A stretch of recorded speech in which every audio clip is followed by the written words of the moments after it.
കാലം പോകുന്നതിനനുസരിച്ച് ലൂക്ക തടിയനാണെന്ന് അവനും ഞങ്ങൾ കൂട്ടുകാരും വീട്ടുകാരും മറന്നുപോയിരുന്നു. എന്തിന്, ലൂക്ക എന്ന അവൻ്റെ പേര് പോലും മാറിപ്പോയി.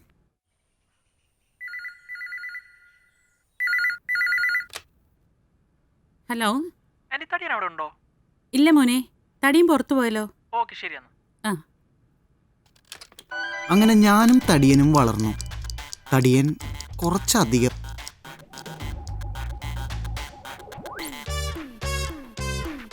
കുറച്ചുകൂടെ അധികം.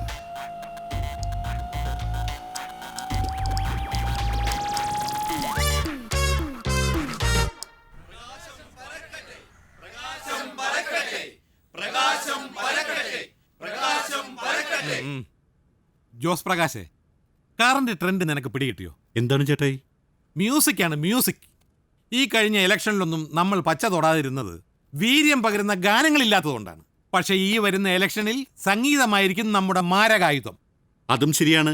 മറ്റോമാർക്ക് ഒരുപാട് വിപ്ലവ ഗാനങ്ങളുണ്ട്, നമുക്കാണെങ്കിൽ ഒരു ലളിതഗാനം പോലും ഇല്ല. കറക്റ്റ്. നമ്മുടെ ഈ ഭജനിലൊന്നും വലിയ കാര്യമില്ല. യൂത്തിന് അതൊന്നും പിടിക്കില്ല.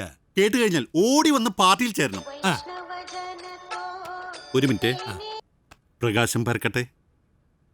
പോയോ ചേട്ടായി? ആ വല്ലാർപ്പാടത്തെ പ്ലോട്ടും പോയി. അയ്യോ, അതും പോയോ? അപ്പോ നമ്മൾ പറഞ്ഞു വന്നത് മ്യൂസിക്. കൊച്ചിയുടെ യുവജനങ്ങളുടെ സിരകളിലേക്ക് നമ്മൾ മ്യൂസിക് ഇഞ്ചക്ട് ചെയ്യണം. മസ്തിഷ്കത്തിൽ ഒരു പ്രകാശ വിസ്ഫോടനം നമ്മൾ സൃഷ്ടിക്കണം. പ്രകാശം പരക്കട്ടെ, പ്രകാശം പരക്കട്ടെ, പ്രകാശം പരക്കട്ടെ, പ്രകാശം പരക്കട്ടെ, പ്രകാശം പരക്കട്ടെ, പ്രകാശം പരക്കട്ടെ.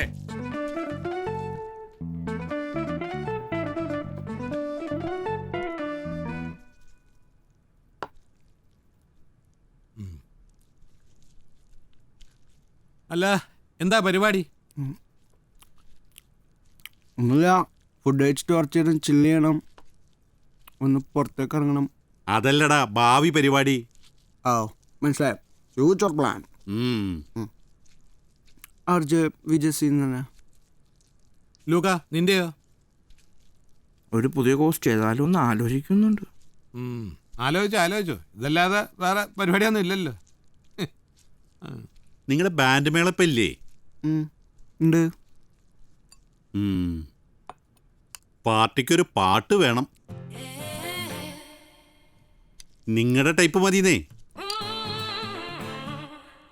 നോക്കാം, പക്ഷേ ക്യാഷ് വേണം. നല്ല ചിലവുള്ള. അത് വകയിരുത്താം. അതൊന്നും പറ്റൂല, ക്യാഷ് വേണം.